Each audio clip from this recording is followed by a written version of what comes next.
The first time I saw him, I couldn't breathe. It wasn't just because the air in the charity gala was thick with perfume and champagne, or because my too tight uniform was cutting into my ribs as I balanced a tray of flutes. It was him, standing alone in a sea of wealth, watching everything but being watched by everyone. I'd been working double shifts at the catering company for 3 months to help pay off my father's medical bills.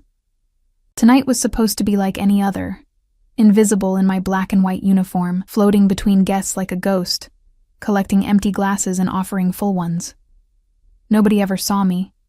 Not really. But he did. I felt his gaze before I saw him. A prickling sensation at the base of my neck, like the air before a lightning storm. When I turned, there he was across the room, tall, broad-shouldered, impeccably dressed in a suit that probably cost more than my yearly rent. Dark hair, slicked back from a face that belonged on a Renaissance painting, all sharp angles and perfect proportions. But it was his eyes that held me. Obsidian, calculating, dangerous. "Glasses, Olivia. We need more glasses," my supervisor hissed as she passed, breaking the spell. I hurried toward the kitchen, feeling his stare burn into my back. Who was he? Not that it mattered. Men like him didn't exist in my world except to be served and forgotten. But as I pushed through the swinging doors into the kitchen's fluorescent chaos, I couldn't shake the feeling that something had shifted in my universe. 3 hours later, my feet were screaming in the cheap service shoes, and my lower back ached from smiling and bending and balancing. The crowd had thinned, the donations collected, the speeches given. I was clearing a table near the terrace when a woman in diamonds laughed too loudly and knocked her hand against my tray. Crystal shattered. Champagne splashed across the marble floor, and across Italian leather shoes worth more than everything I owned. "I'm so sorry," I gasped, dropping to my knees, frantically gathering glass shards with trembling fingers. "Leave it." His voice was like gravel wrapped in silk. I looked up, and there he was, the man from across the room, now towering over me. Behind him stood another man, broad and expressionless, scanning the area continuously. A bodyguard. "I'm so sorry, sir," I repeated, mortified. "Please let me—" I said, "Leave it." He extended a hand, large, strong, with a heavy gold signet ring on his pinky finger. "You're bleeding." I hadn't even noticed the cut on my palm where a glass shard had sliced me. A thin line of crimson was blooming across my skin. He pulled me to my feet with effortless strength, keeping hold of my wrist as he examined the cut. His touch sent electricity up my arm, and I couldn't tell if it was fear or something else that made my pulse race beneath his fingers. "Marco," he said without looking away from me. The bodyguard immediately produced a pristine white handkerchief. "What's your name?" "Olivia," I whispered, wondering why my name suddenly sounded different in my own ears. "Olivia," he repeated as if tasting it. "I'm Alexander Vega." He wrapped the handkerchief around my palm with surprising gentleness, his fingers brushing against my skin with deliberate slowness. I'd never seen a man like him bandage anything. Surely he had people to handle such mundane tasks. Yet here he was, tying a perfect knot over my insignificant wound. "Thank you, Mr. Vega," I managed, painfully aware of how close he stood, the subtle scent of his cologne, sandalwood and something darker I couldn't name. "Alexander," he corrected, still holding my bandaged hand. His thumb traced small circles over my wrist, just above my pulse point. "My hotel is hosting a charity dinner next week. I want you there." It wasn't a question. I blinked in confusion. I don't work for the hotel, sir. I'm just with the catering service." A slight smile curved his lips, not quite reaching his eyes. "I'm not asking you to work it, Olivia. I'm inviting you to attend it." My supervisor appeared at my elbow, her face a mask of professional deference that couldn't quite hide her shock. "Mr. Vega, sir. I apologize for the disturbance." "No disturbance." His eyes never left mine. "I was just telling Olivia about our event next Friday. The Renaissance Hotel, 8 o'clock. A car will pick you up." I started to protest. "Your address?" He finally released my hand to pull out his phone. Something in his expectant stare made me recite my apartment address automatically, despite every warning bell ringing in my head. Who accepts invitations from strange men, especially ones who commanded rather than asked? Perfect. He slipped his phone away. Until Friday, Olivia. With a final look that seemed to pierce right through me, he turned and walked away, the bodyguard falling into step behind him. The crowd parted for them unconsciously, like prey animals sensing a predator. "Do you have any idea who that was?" my supervisor whispered, gripping my arm. I shook my head. Alexander Vega, CEO of Vega Enterprises. He owns half the real estate in this city, including the Renaissance. Her eyes narrowed. "What did you do to catch his attention?" "Nothing," I said, still staring after his retreating form. "I spilled champagne on his shoes." She snorted. "Well, whatever you did, be careful. Men like that aren't used to hearing the word no." I nodded absently, already knowing I should decline, should stay away. Men who looked like him, who moved like him, who commanded rooms with silent authority. They were dangerous in ways I couldn't afford. Yet I couldn't stop staring at the elegant handkerchief wrapped around my palm. The delicate AV monogrammed in one corner now stained with my blood. Friday arrived with rain that turned the city into a watercolor painting, all blurred edges and muted colors. I'd spent the week convincing myself I wouldn't go, that it was ridiculous to even consider it. I had another catering shift anyway, money I desperately needed. But when I called in sick, my voice sounded foreign to my own ears. When I stood before my closet, examining the pitiful selection of worn clothes, I felt like a stranger in my own skin. The only decent dress I owned was a simple black one I'd worn to my mother's funeral 3 years ago. I paired it with the single piece of jewelry she'd left me, a delicate silver necklace with a tiny pearl pendant. My reflection in the cloudy mirror looked exactly like what I was, a working-class girl playing dress-up. At precisely 7:30, my buzzer rang. Not the car service I'd half expected, but a man in a suit stood at my door. Not Marco, but similar in build and watchful demeanor. "Miss Olivia, Mr. Vega sent me to escort you." I hesitated at my own threshold, one foot in my safe, familiar world, and one about to step into something unknown. "Is there a problem?" he asked when I didn't move. "No," I said, making a decision I couldn't explain even to myself. "No problem." The car waiting outside was a gleaming black Bentley, absurdly luxurious against the backdrop of my rundown neighborhood. Inside, the leather seats were butter soft, and the privacy partition was raised. I sat rigid, clutching my second-hand purse, watching raindrops race down tinted windows as we glided through the city toward downtown. The Renaissance Hotel loomed above the city skyline, all glass and golden light. The doorman bowed slightly as I was escorted through marble-floored lobbies toward a private elevator that required a keycard to operate. My escort swiped his card and pressed the button for the penthouse. "The dinner is being held in Mr. Vega's private residence," he explained, noticing my confusion. Alarm bells clanged in my head. Not a public charity dinner, but a private event? I should leave now. Make an excuse. Catch a bus home. Yet when the elevator doors opened directly into a stunning penthouse foyer, I stepped forward instead of back. The space was magnificent. Soaring ceilings, floor-to-ceiling windows showcasing the rainy city below, minimalist furniture that screamed money without trying. But most striking was the silence. No chatter of guests, no clink of glasses or background music. Just emptiness. "Where is everyone?" I asked, my voice small in the cavernous space. "Mr. Vega is on the terrace. He asked that you join him there." A glass door at the far end of the living room led to a covered terrace, protected from the rain but open to the night air, and there he was, leaning against the railing, staring out at his kingdom. He'd changed from a suit to dark trousers and a crisp white shirt, sleeves rolled up to expose strong forearms. A glass of amber liquid dangled from his fingers. He turned as I approached, and his eyes moved over me in a slow, deliberate assessment that made me feel both exposed and oddly powerful. "Olivia," he said, my name a caress in his mouth. "You came. You didn't give me much choice." The words slipped out before I could stop them. Instead of offense, amusement flickered across his face. "Everyone has choices." "Where are the other guests?" I asked, looking around the empty terrace. He took a step closer, There are no other guests. My heart skipped, then raced. I thought this was a charity dinner. I never said that. Another step. I said charity event. The event was last week. Tonight is just dinner.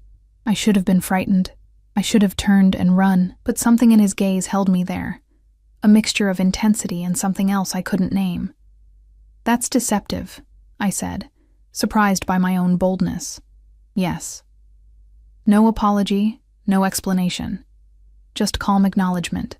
Why am I here, Mr. Vega? Alexander, he corrected again. And you're here because I wanted to see you again.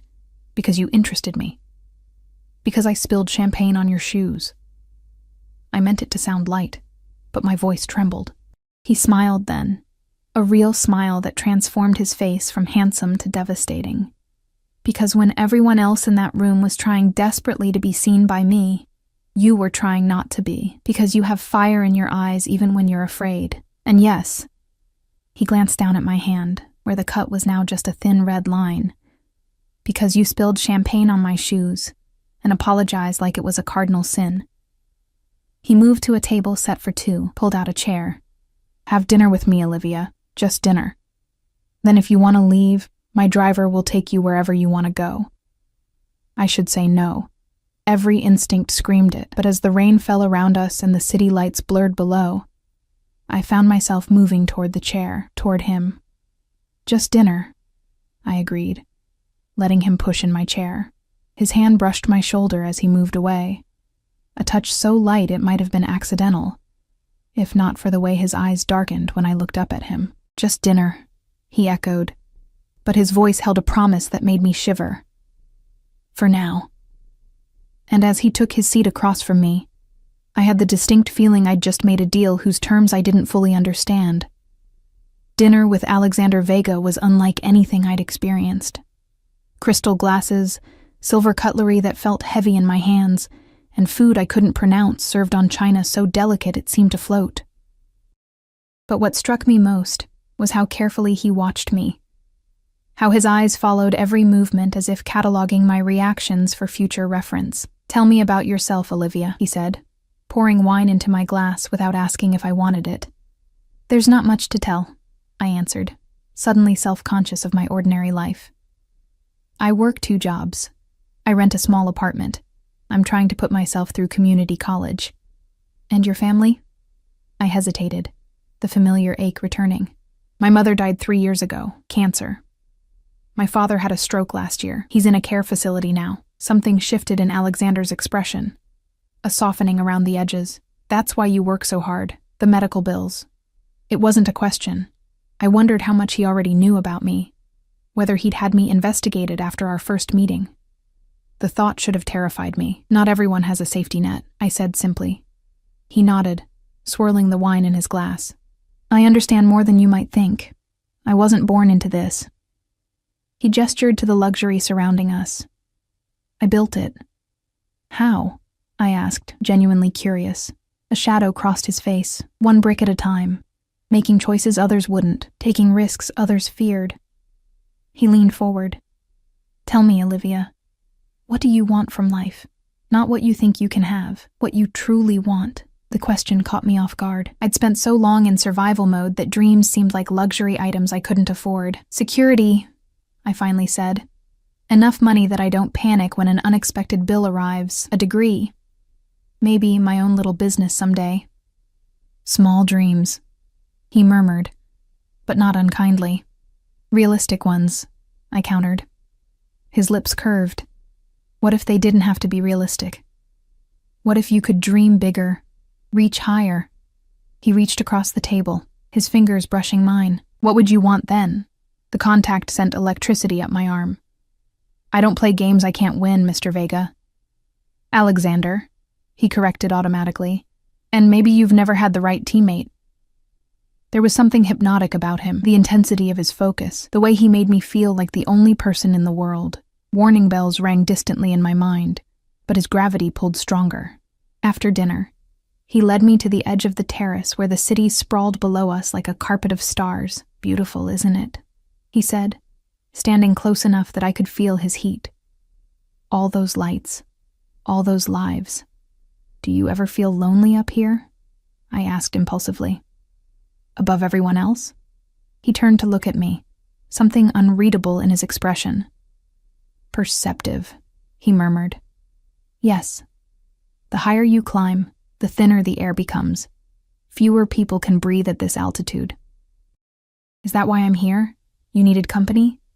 His laugh was unexpected, deep and genuine. You're not easily flattered, are you, Olivia? Good. I despise sycophants. He moved closer, one hand coming to rest at the small of my back. You're here because you're different, because you look at me and see a man. Not a bank account or a stepping stone. You don't know what I see, I said, my voice barely above a whisper. Then tell me. His face was inches from mine now, his eyes holding me captive. What do you see when you look at me, Olivia? The truth tumbled out before I could stop it. Danger. Instead of being offended, he smiled, slow and predatory. Smart girl. His hand moved from my back to my face, thumb brushing over my cheekbone.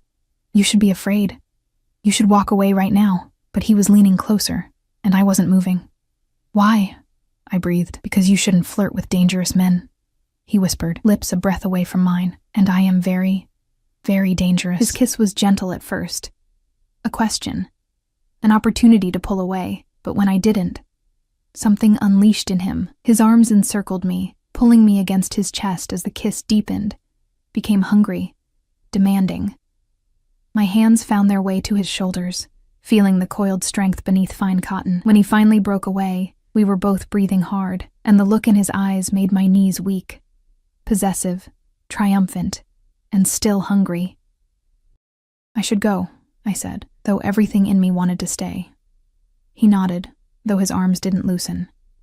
If that's what you want. It's what I should want. His smile was knowing. But not what you do want. I pulled away reluctantly. I barely know you. Then know me, he said simply. Have dinner with me again tomorrow night. It wasn't really a question, but this time I didn't mind. All right, I agreed, tomorrow. As promised, his driver took me home. I sat in the back of that luxurious car, feeling like Cinderella returning from the ball, wondering if the magic would fade by morning. But when I reached into my purse for my keys, I found a small box I hadn't put there. Inside, nestled in black velvet, lay a delicate silver bracelet with a single charm, a tiny key. Beneath it, a card with elegant handwriting, until tomorrow. A sleep eluded me that night, my mind replaying every moment, every touch, every word. Who was Alexander Vega really? What did he want from me? And why did warnings feel so much like excitement when I thought of him? Morning brought no clarity, but it did bring reality crashing back. My phone rang with a call from my father's care facility, a billing issue that needed immediate attention. By afternoon, I was sitting across from the facility's administrator, being gently but firmly informed that they needed payment, or my father would have to be transferred to a state facility. But I've been making the payments, I protested, panic rising. I sent last month's check 2 weeks ago. The administrator's sympathetic expression didn't waver. I'm sorry, Ms. Bennett, but we have no record of receiving it, and you're already behind from the previous quarter. My throat tightened. The state facilities were overcrowded, understaffed. My father needed consistent care, familiar faces. The move could devastate his already fragile condition. How much? I asked, my voice small. The number she quoted made my stomach drop. Even working both jobs, it would take months to come up with that kind of money. I need some time, I said weakly. I can give you 2 weeks, she replied. But after that, we'll have to begin transfer procedures. I walked out into the sunshine, feeling numb. 2 weeks to come up with impossible money. I could try for another loan, but I was already drowning in debt. Maybe I could pick up a third job, though I was barely sleeping as it was. Lost in desperate calculations, I didn't notice the black car until it pulled alongside me. The window rolled down to reveal Marco, Alexander's bodyguard. Miss Bennett, he nodded. Mr. Vega sent me to collect you. I frowned. Our dinner isn't until tonight. Mr. Vega thought you might appreciate a ride home. He saw you enter the care facility from his office. Marco gestured to a sleek skyscraper across the street. its upper floors gleaming in the afternoon sun. The coincidence, or was it surveillance, should have disturbed me. Instead, I felt a strange relief at not having to face my problems alone for a few more minutes.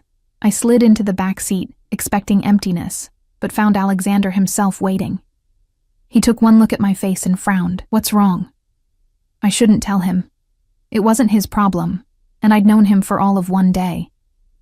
But something in his steady gaze broke my resolve. My father's care facility, I said, the words spilling out. They're saying they'll transfer him to a state facility if I don't pay the outstanding balance in 2 weeks. How much? He asked, echoing my earlier question. I named the sum, then added quickly, I'll figure it out. I always do. Alexander's expression remained neutral, but I saw something harden in his eyes. He pulled out his phone, typing rapidly. What are you doing? I asked. Solving the problem. He looked up.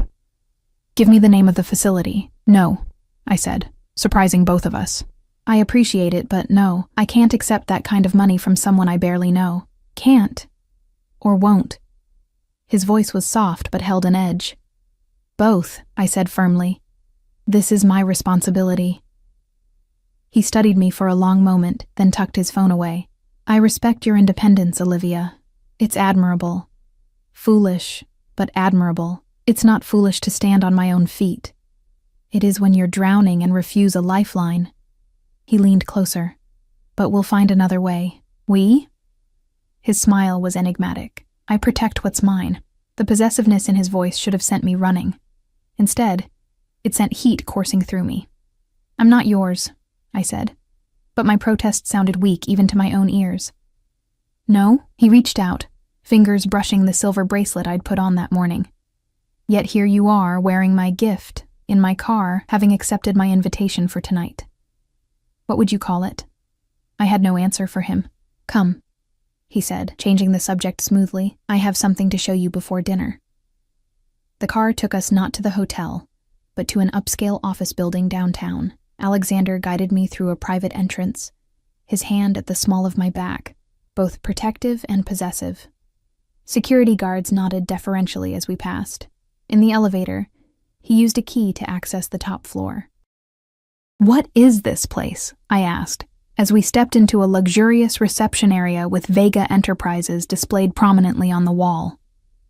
My company headquarters, he replied, leading me through to a corner office with windows on 2 sides. The office was a study in understated power. Dark woods, leather furniture, and not a single personal photo. Just awards, business magazines with his face on the cover, and a few abstract sculptures that probably cost more than my entire life. Impressive, I said, taking it all in. What exactly does Vega Enterprises do? Property development, primarily, he answered, watching me explore. Hotels, luxury condominiums, commercial real estate. I acquire properties, renovate them, make them profitable. I trailed my fingers over his desk. And is that all? His eyebrow raised. What do you mean? There are rumors, I said carefully, about how you acquired some of those properties, about connections you might have. Alexander's expression didn't change, but something in his posture shifted, became more alert, more predatory. Do you believe everything you hear, Olivia? No, I said honestly. That's why I'm asking you directly. He moved closer, backing me against the desk until I could feel its edge pressing into my thighs. Brave girl, he murmured, bracing his hands on either side of me, caging me in. Business is complex. Sometimes opportunities arise through unconventional channels. Sometimes pressure must be applied to achieve desirable outcomes. That sounds like a carefully worded non-answer, I said, heart racing at his proximity. His laugh was low and appreciative. It is. He leaned closer, lips brushing my ear. Would the truth scare you away, I wonder?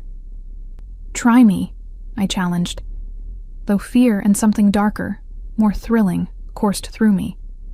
His eyes held mine, searching. Then he straightened, stepping back slightly. Another time, he said. When you trust me more. How do you know I'll ever trust you? His smile was confident. Because I always get what I want, Olivia. And I want your trust, your loyalty. His gaze dropped to my lips, all of you. The intensity of his words left me breathless. Who was this man who spoke of possession as if it were his right, and why did part of me want to surrender to it? Come, he said, extending his hand. I have dinner reservations at a place I think you'll enjoy. As I placed my hand in his, I couldn't shake the feeling that I was stepping further into a beautiful cage, one I wasn't entirely sure I wanted to escape. The restaurant wasn't what I expected. Instead of another display of opulence, Alexander took me to a small Italian place tucked away on a side street. Family-owned, warm, with checkered tablecloths and wine bottles repurposed as candle holders. The owner greeted Alexander like an old friend, embracing him and speaking rapid Italian that made Alexander smile. You speak Italian? I asked as we were led to a corner table, private without being isolated. My mother was Italian, he answered, pulling out my chair. She taught me before she died. It was the first personal detail he'd offered freely, and I found myself hungry for more. When did she pass away? A shadow crossed his face. When I was 12. My father raised me after that. His tone suggested this wasn't a pleasant memory. Were you close to him? We had a complicated relationship.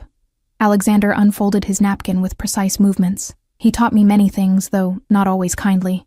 When he died 5 years ago, I inherited his business. Vega Enterprises?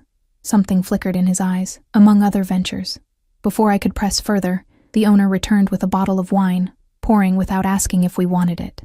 No menus appeared. Apparently, Alexander had already arranged everything.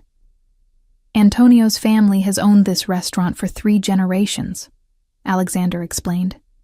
His father gave mine his first job when we arrived in this country. I tried to picture Alexander as an immigrant child, but the image wouldn't form. He seemed so intrinsically powerful, as if he'd been born to command. You don't seem like someone who'd have humble beginnings, I said, before I could stop myself. Instead of offense, his expression showed appreciation. Most people are too intimidated to make such observations. I'm learning that I should be intimidated by you, but I'm not quite there yet. His smile was slow, dangerous. Let's hope you never get there. He leaned forward. I enjoy your honesty, Olivia. It's refreshing. The food arrived. Simple but exquisite dishes that weren't on any menu I could see. As we ate, Alexander asked about my studies, my dreams, my father's condition. He listened with genuine interest, occasionally offering insights that revealed a surprisingly deep understanding of medicine and elder care. You know a lot about stroke recovery, I observed. I make it my business to understand things that matter. His gaze held mine, and right now, what matters to your father matters to you. The implication was clear. What mattered to me now mattered to him. It was both flattering and unsettling, this intensity of focus after knowing me for so little time. As the evening progressed, I found myself relaxing, laughing at his dry humor, sharing stories I rarely told. It felt dangerously easy to be with him, like slipping into warm water without testing the depth first. Why me? I asked finally, the question that had been burning since he first approached me. You could have anyone. Why choose a struggling waitress with more problems than prospects? Alexander considered me over his wine glass. Do you know what I see when I look at you, Olivia? I shook my head. I see loyalty, the way you sacrifice for your father. I see determination, working multiple jobs while studying. I see beauty you don't even recognize. His voice deepened. And I see something untamed beneath your careful exterior. Something that matches what's in me. His words wrapped around me like silk ropes. And what's in you? Hunger, he said simply. For more than this world readily offers, the willingness to take it. A shiver ran through me. That sounds dangerous. It is. No denial, no softening of the truth. But danger and reward often walk hand in hand. After dinner, we strolled along the waterfront. The night was cool, and Alexander draped his jacket over my shoulders without asking. It carried his scent. That sandalwood cologne, and something uniquely him. I had them look into your father's situation, he said casually as we walked. I stopped short. What? When? This afternoon. While you were freshening up before dinner, anger flared. I told you not to. I didn't pay the bill, he interrupted, holding up a hand. I respected your wishes, but I did have my people investigate. His expression hardened. The facility has been overcharging you, Olivia, and that check you sent? It was received and cashed. Someone skimming. My anger transformed to shock. That's impossible. They're a reputable place. The administrator you spoke with today was hired 3 months ago. She has a history of similar behavior at other facilities, small enough amounts that desperate families pay rather than fight. How could you possibly know all this already? His smile was cold. I have resources, connections. What kind of connections uncover financial fraud in hours? I pulled away slightly, studying him. Who are you really, Alexander? He caught my hand, thumb tracing over my pulse point. I told you I was dangerous. That's not an answer. It's the only one you need right now. His eyes held mine, challenging. The question is whether you trust me to handle this for you. No money from me, just my intervention. The facility will discover their accounting error tomorrow. Your father will remain where he is, with the care he needs. I should have been appalled at his presumption, at the obvious display of power and control. Instead, relief washed through me, followed by gratitude so intense it frightened me. Why would you do this for me? He stepped closer, one hand coming up to cup my cheek. Because you're mine now, Olivia. Whether you've accepted it yet or not, and I protect what's mine. There it was again. That possessiveness that should send me running, but instead sent heat pooling low in my belly. His thumb brushed over my lower lip, and I found myself leaning into his touch, craving more. I should be scared of what you're saying, I whispered. But you're not, he observed, eyes darkening as he felt my quickened breath against his hand. No, I admitted. I'm not.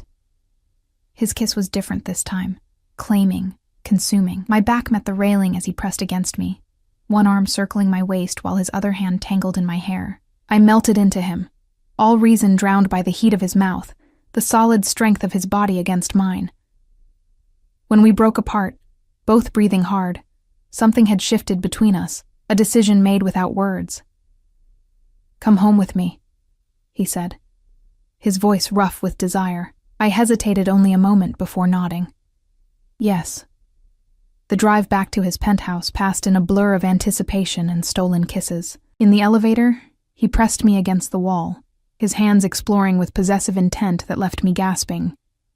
When the doors opened directly into his foyer, he lifted me effortlessly, carrying me through the dimly lit apartment to his bedroom. What followed was a night of passion, unlike anything I'd experienced. Alexander was both tender and demanding, attentive to every response, learning my body as if memorizing territory he intended to claim permanently. Afterward, as I lay in his arms, watching city lights through floor-to-ceiling windows, reality began to seep back in. What happens now? I asked, tracing patterns on his chest. Now you're mine, he answered simply, pressing a kiss to my forehead, and everything changes. That's not very specific, I murmured, even as warmth spread through me at his words. He chuckled, the sound vibrating under my ear. Tomorrow, your father's billing issue will be resolved. By the end of the week, the administrator who tried to defraud you will be looking for new employment. And you, he tilted my chin up to meet his gaze. You won't need to work those catering jobs anymore. I stiffened. I'm not looking for a sugar daddy, Alexander. Good, because I'm not offering to be one. His expression was serious now. I'm offering partnership, security, protection. In exchange for what? His smile was slow, sensual. Loyalty, discretion. Your presence in my life and my bed. It sounded archaic, possessive, controlling. It should have offended me. Instead, it offered a kind of clarity I hadn't realized I craved. I still want to finish my degree, I said, testing boundaries. Of course. I admire ambition. He traced my collarbone with one finger. But you'll move in here. The commute from your apartment is impractical. I sat up, clutching the sheet to my chest. Move in? Alexander, We've known each other for 2 days, and yet here you are in my bed." His expression was unapologetic. "I know what I want, Olivia. I don't waste time once I've decided." "And what if I need more time?" He considered this, then nodded once. "A week. Take a week to consider. But during that time, stay here with me. See what life could be like." It was still moving impossibly fast, but something in me responded to his certainty, his clear vision of what he wanted. And truthfully, the thought of returning to my dingy apartment, my exhausting routine, felt suddenly unbearable. "All right," I agreed, 1 week. He pulled me back into his arms, satisfaction evident in every line of his body. "You won't regret it." The week that followed was surreal. As promised, the care facility called to apologize for their accounting error, assuring me that my father's place was secure and previous payments had been properly credited. Alexander's driver took me to my apartment to collect clothes and essentials, though Alexander insisted on ordering an entire new wardrobe that began arriving in boxes the very next day. I tried to maintain some independence, still attending my classes, visiting my father daily, but Alexander's world was seductive. The luxury, the ease, the way doors opened and problems dissolved with a single call from him. On the 3rd day, I returned from class to find a strange man in expensive Italian leather shoes waiting in the penthouse living room. He stood when I entered, eyes assessing me coldly. "You must be Olivia," he said, his accent vaguely Eastern European. Alexander's new friend. Something about his tone made my skin crawl. "And you are?" "Nikolai Petrov." He didn't offer his hand. "I work with Alexander on certain business matters." Before I could respond, Alexander emerged from his office, his expression darkening when he saw us together. "Nikolai," he said, voice deceptively calm. "I believe our meeting was finished. Just introducing myself to your lovely companion." Nikolai's smile didn't reach his eyes. "Ensuring she understands the particular nature of your business." Alexander moved to my side, arm sliding possessively around my waist. "Olivia is not your concern. Everything that touches the organization is my concern," Nikolai replied, the pretense of pleasantry dropping. "Especially potential vulnerabilities." I felt Alexander tense beside me. "Careful, Nikolai. You're overstepping." The air crackled with tension. Nikolai glanced between us, then shrugged elegantly. "Just looking out for our mutual interest, brother. Family first, yes?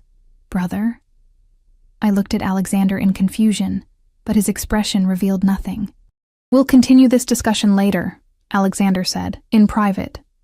Nikolai inclined his head slightly, then turned to me. "Lovely to meet you, Olivia. I'm sure we'll be seeing more of each other."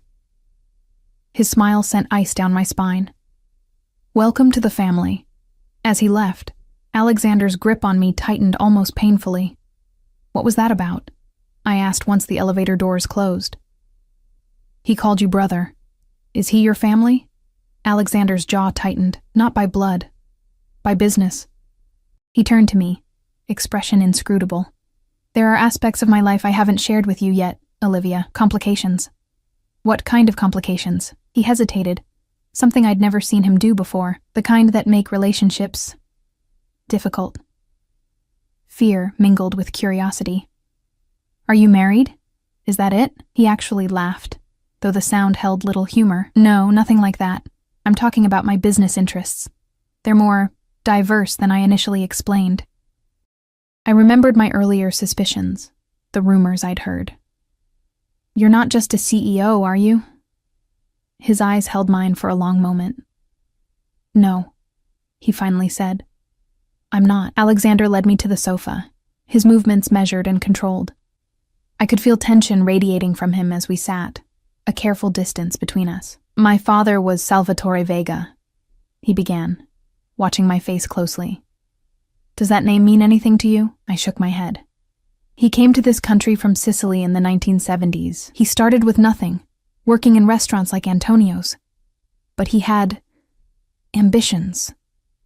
Alexander's voice took on a different quality, harder and more distant. By the time I was born, he had established himself as the head of one of the most powerful crime families on the East Coast. My breath caught. Crime family. The words hung in the air between us, confirming suspicions I'd tried to ignore. "You're in the Mafia," I said, the words sounding surreal even as I spoke them. I inherited my father's organization, yes, he answered with disturbing calm. The legitimate businesses, the hotels, the real estate, they're all real. But they're only part of what I control. I should have been running for the door. Instead, I found myself asking, what's the rest? Protection rackets, gambling, some controlled substances. His eyes never left mine. I've moved us away from the more violent enterprises my father favored.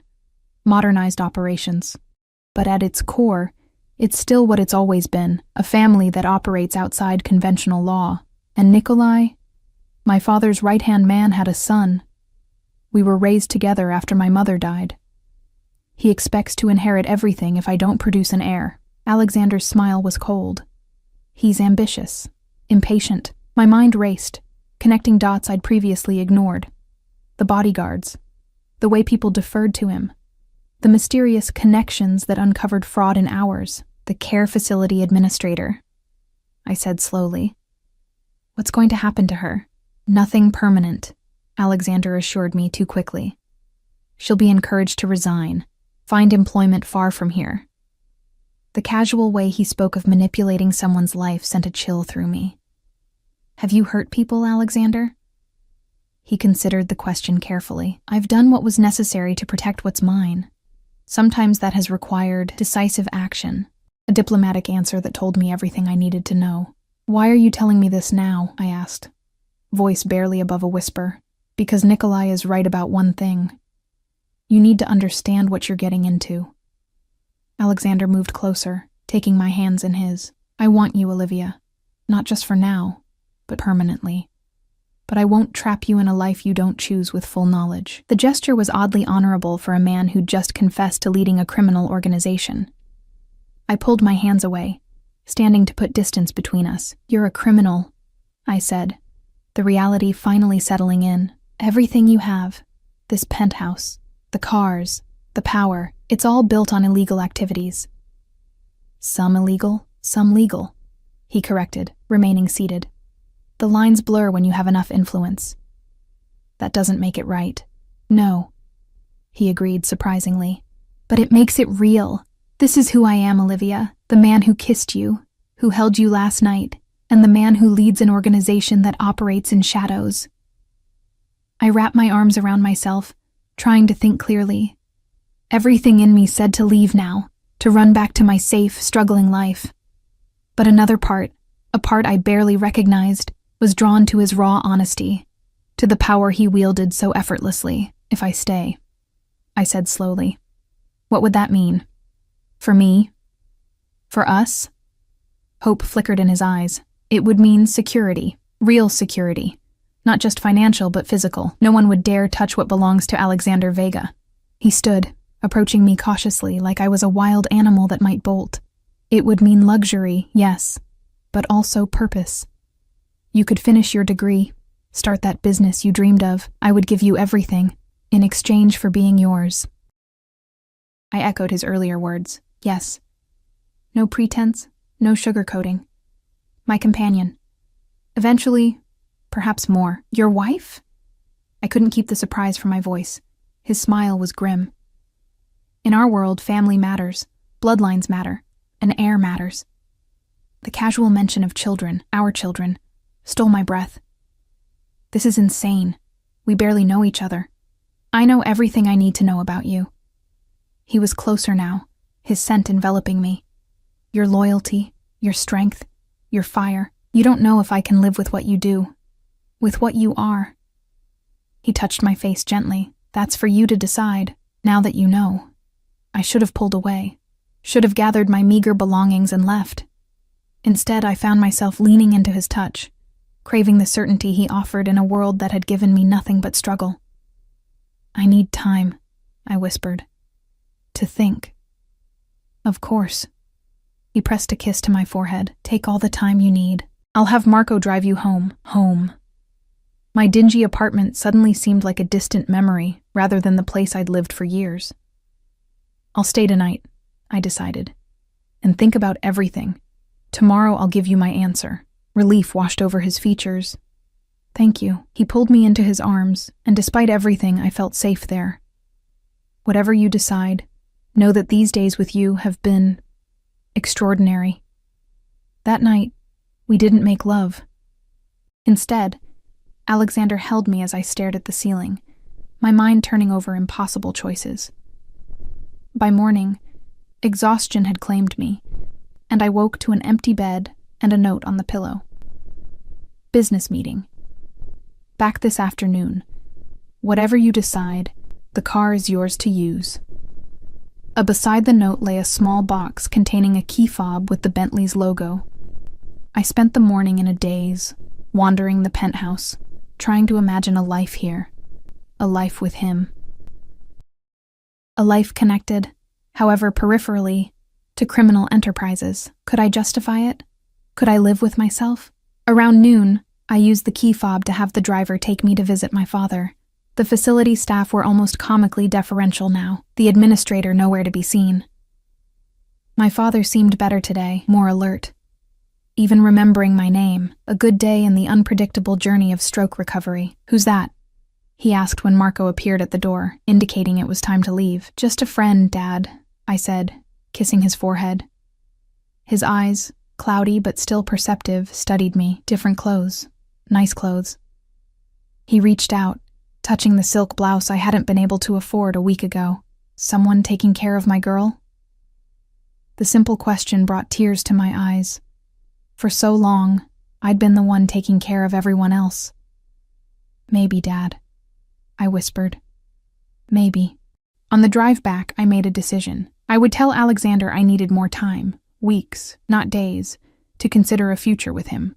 I would move back to my apartment but continue seeing him, testing whether this intense connection could survive outside the bubble of his luxurious world. But when the elevator doors opened onto the penthouse, all plans evaporated at the sight before me. Alexander stood in the center of the living room, blood splattered across his white shirt, a cut above his eye still oozing. 3 of his men moved around the space, one speaking urgently into a phone, another securing the terrace doors, a third checking what looked disturbingly like a weapon. Alexander's eyes met mine, and for a brief moment, I saw something like regret flash across his features before the mask of control returned. "Olivia," he said, moving toward me. "You're back earlier than I expected." I backed away, eyes fixed on the blood. "What happened?" "Business," he said simply. "A disagreement that became physical. Is that your blood?" My voice sounded strange to my own ears. "Some of it." "And the rest?"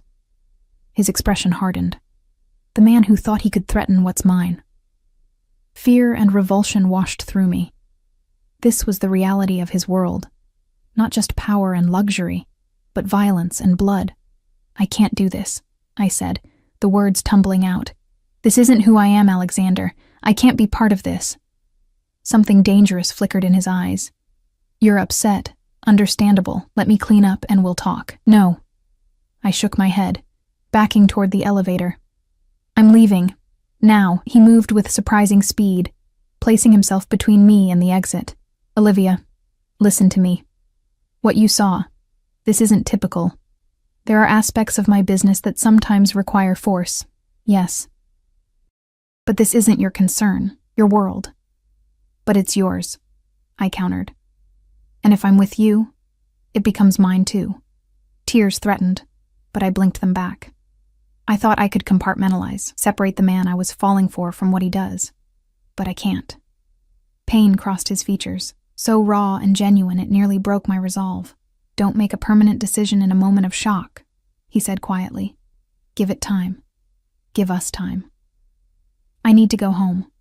I tried to move past him. His hand caught my arm, not roughly, but firmly. "The man who threatened me today did so because of you." I froze. "What?" "Nikolai has been spreading rumors that I've become weak, distracted, because of you." Alexander's grip tightened slightly. "He's organizing against me. If you leave now, it validates his claims. So I'm supposed to stay to protect your reputation?" Anger cut through my fear. "As what? Your possession?" "As my choice," he corrected, his voice low and intense. "As the woman I've chosen above all others. You don't even know me. I know enough." His free hand came up to cup my face. I know you're loyal and fierce and braver than you realize. I know you've shouldered burdens alone that would crush most people, and I know that when I'm with you, I feel something I've never felt with anyone else." His words wrapped around me like silk chains, seductive in their intensity. For a moment I wavered. "I can't," I whispered. "Not like this." Something shifted in his expression. A hardening, a decision made. "I understand." He released me, stepping back. "Marco will drive you home." The sudden capitulation surprised me. "Just like that?" "I told you I wouldn't trap you in a life you don't choose." His voice was controlled again, distant. "I'm a man of my word." Relief mingled with an unexpected sense of loss. I nodded, unable to speak past the lump in my throat. "Your father's care is secured for the next year," he continued in that same detached tone. "Consider it a parting gift. No strings attached." Tears spilled over at that. Even now, he was thinking of my needs, my burdens. "Thank you," I managed. "One last thing." He moved to his desk, wrote something on a card, and extended it to me. "If you ever need me, for anything, call this number. Day or night." I took the card, our fingers brushing. The contact sent the same electricity through me it had from the first moment, undiminished by all that had happened. "Goodbye, Alexander," I said softly. His eyes held mine, burning with emotions too complex to name. "For now," he replied, and it sounded like both a concession and a promise. As the elevator doors closed between us, I felt as though I was leaving a part of myself behind. A part I hadn't known existed until Alexander Vega awoke it. A part drawn to power and darkness, and the dangerous certainty he embodied. I told myself it was for the best, that I was choosing safety, morality, a normal life. But as Marco drove me back to my small apartment, back to my struggle and solitude, I couldn't shake the feeling that I was running from the most real thing I'd ever experienced. 3 weeks passed like a strange dream. I returned to my life, work, classes, hospital visits, but everything felt hollow, as if I were moving through a parallel universe where colors were dimmer and sounds muted. The only evidence that my time with Alexander hadn't been pure fantasy was the silver bracelet I couldn't bring myself to remove, and the card with his number that I kept in my wallet, but never called. True to his word, my father's care was secured. The new administrator was professional and kind, never mentioning the accounting errors of her predecessor. I wondered sometimes what had happened to the woman who tried to defraud us, but then decided some questions were better left unanswered. My catering job took me back without comment, though I noticed I was never assigned to high-profile events anymore. Alexander's influence, no doubt, keeping me away from his world even as I'd removed myself from it. The thought brought both relief and a peculiar ache. I threw myself into my studies, working double shifts to make up for lost time. If I exhausted myself enough, I didn't dream of him at night. Didn't remember the feel of his hands, the intensity of his gaze, the impossible safety I'd felt in his arms despite knowing exactly what he was. Then came the night that changed everything. I was closing up the small cafe where I worked morning shifts, alone after my coworker called in sick. The street was quiet, streetlights casting long shadows as I locked the door. I sensed them before I saw them. 3 men emerging from the darkness, spreading out to cut off any escape route. "Olivia Bennett?"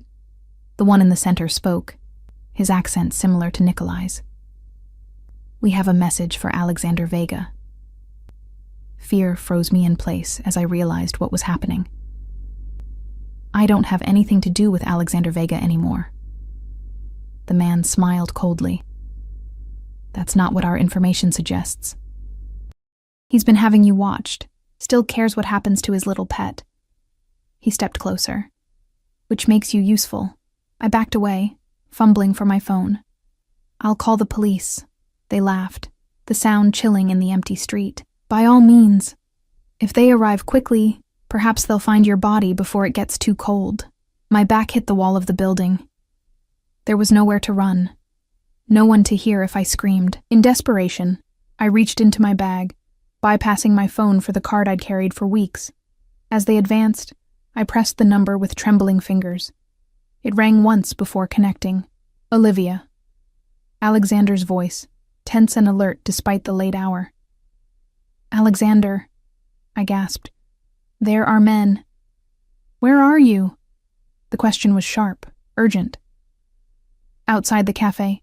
3 men. They said, 'Don't move, don't engage.'" His voice was deadly calm now. "Help is 4 minutes away. Keep the line open." The men had stopped advancing, uncertainty crossing their faces as they realized who I was calling.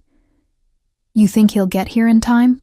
The leader sneered, but I could see doubt in his eyes. "Nikolai said you were his weakness. Let's find out if he's right." He lunged forward, grabbing for me. I screamed, dropping the phone as I fought against his grip. The sound of tires screeching cut through the night, headlights flooding the street as a black SUV careened around the corner. Everything happened so quickly after that. Men poured from the vehicle, Alexander's men, moving with military precision. The 3 attackers didn't even have time to draw weapons before they were subdued, forced to their knees on the pavement, and then Alexander himself emerged from the SUV, his face a mask of cold fury that transformed his handsome features into something almost inhuman. He strode directly to me, ignoring the captives, his hands running over my arms, my face. "Are you hurt?" His voice was rough with emotion. I shook my head, still trembling with fear and adrenaline. "No. They didn't have time." Relief washed over his features, immediately replaced by rage as he turned to the kneeling men. He approached the leader, who now looked terrified. "Nikolai sent you?" It wasn't really a question. The man nodded jerkily, just to scare her, to send a message. Alexander's fist connected with the man's jaw, the crack audible in the quiet street. "Consider this my reply." He straightened, addressing one of his men. "Take them to the warehouse. I'll deal with them later." The calm way he said it sent ice through my veins. These men would die tonight because of me. "Alexander," I said, finding my voice, "don't." He turned, surprise evident on his face. "Don't kill them," I clarified, scarcely believing I was saying the words. That's not who I want you to be." Something complex moved across his features. Anger, confusion, and something like hope. "They would have hurt you, Olivia. Killed you to get to me." "I know." I stepped closer, placing a hand on his arm. "But if you kill them, Nikolai wins. He proves you're exactly what he says you are. Ruled by emotion. Compromised." Alexander studied me for a long moment, then nodded sharply to his lieutenant. "Change of plans. Deliver them back to Nikolai. Alive but instructed. Make sure he understands the consequences if he ever comes near what's mine again." The men were bundled into a second vehicle that had arrived silently during our exchange. As it pulled away, Alexander's attention returned fully to me, his hands framing my face. "You called me," he said, something like wonder in his voice. "I didn't know what else to do." "You could have called the police." I shook my head. "They wouldn't have made it in time, and they wouldn't have understood who sent them. Why they were here. Because of me." Self-recrimination darkened his expression. "Because I couldn't let you go completely. Couldn't stop watching over you, even from a distance. You've been having me followed?" I should have been angry, but all I felt was a strange, twisted comfort. "Protected," he corrected. "From a distance. Respectfully." We stood in silence for a moment, the night air cool against my heated skin. Then Alexander seemed to make a decision. "Come with me," he said, gesturing to the waiting SUV. "Just to talk. I'll have you brought home afterward if that's what you want." I hesitated only briefly before nodding. After what had just happened, my apartment no longer felt safe. Nothing felt safe except the man standing before me. The dangerous man who commanded violence with a gesture, but stopped it at my request. The ride to his penthouse passed in silence, his hand holding mine as if afraid I might disappear. When we arrived, everything was exactly as I remembered. The sleek furniture, the panoramic windows, the sense of rarefied air, but Alexander himself seemed different. Less controlled, more vulnerable than I'd ever seen him. "What happened tonight changes things," he said once we were seated in his living room, drinks untouched between us. "Nikolai has crossed a line. There will be consequences." "A war?" I asked. the word strange on my tongue. A correction, he replied grimly, but that's not what I want to discuss right now. He leaned forward, eyes intense. These weeks without you have been enlightening. How so? I've built my life on control, Olivia. Control of my organization, my emotions, my environment. And then you walked into it, and suddenly control seemed insufficient. He ran a hand through his hair, the gesture surprisingly human. I missed you. Not as a possession or a symbol, but as the woman who challenges me, who sees me clearly and still doesn't flinch. My heart beat faster. I left because I saw too clearly. You left because I showed you the darkest parts first, because I was arrogant enough to believe you could accept everything at once. He reached for my hands. I don't regret being honest with you, but I regret not giving you time to know all sides of me before confronting the worst. And what are the other sides? I asked softly. The man who reads poetry in Italian before sleep, who visits his mother's grave every month with white lilies, who's built children's hospitals with money earned legally, specifically to atone for the other things I've done. His grip tightened. The man who hasn't slept properly since you walked out of his life. His raw honesty disarmed me. Alexander, I'm not asking you to decide anything tonight, he interrupted. What happened was traumatic. You need time. But I am asking for another chance, a slower chance, to show you who I am beyond the blood and power. And your business? I couldn't help asking. The illegal parts? He considered this seriously. I've been transitioning operations toward legitimate enterprises for years. It could be accelerated, some aspects eliminated entirely. He met my gaze directly. I can't promise to become something I'm not overnight, but I can promise to try to become someone worthy of you. The offer hung between us, not just his heart, but a willingness to change the very foundations of his life, for me. I don't know if it's possible, I said honestly, to separate the man from what he does. It isn't, he agreed surprisingly. But people evolve, Olivia. Organizations transform. I've done it before. When I took over from my father, I eliminated the more violent aspects of our operations, human trafficking, drugs. Those were his methods, not mine. He leaned closer. Give me the chance to evolve again, with you as my compass. It was dangerously tempting, not just the luxury and security he offered, but the raw devotion, the sense that this powerful, dangerous man would reshape his world for me. I need time, I said finally. Real time. Not days, but months. He nodded, relief evident. It wasn't a rejection. However long you need. And space, I continued. I can't live here while I decide. I need to stand on my own feet, make my own way. Your safety can be assured without smothering me. I finished firmly. I'm not naive anymore, Alexander. I understand the risks, but I won't live in a cage, even a gilded one. He considered this, clearly struggling with the concession. A compromise, then. Your own apartment, but in a building I own. Security in the lobby, but no visible guards following you. You live your life, make your own decisions, and we date. Like normal people. The idea of Alexander Vega doing anything like normal people almost made me smile. And your business?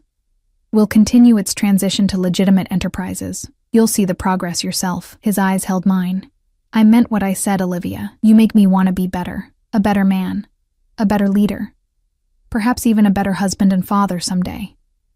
The casual mention of our potential future sent warmth spreading through me despite my reservations. I found myself nodding. All right. We try. Slowly. His smile transformed his face, boyish relief replacing the hardened crime boss. He reached for me, and I went willingly into his arms, feeling that same impossible sense of homecoming I'd been missing for weeks. I have one condition, I murmured against his chest. Anything. No more blood on your shirts, at least not where I can see it. His laugh vibrated through me. I'll do my best. He pulled back to look into my eyes, suddenly serious again. Thank you for calling me tonight, for trusting me with your life. Thank you for coming, I replied simply, for being exactly who I needed you to be. We stayed like that, holding each other as the city glittered below us. I had no illusions that the path forward would be simple or without compromise.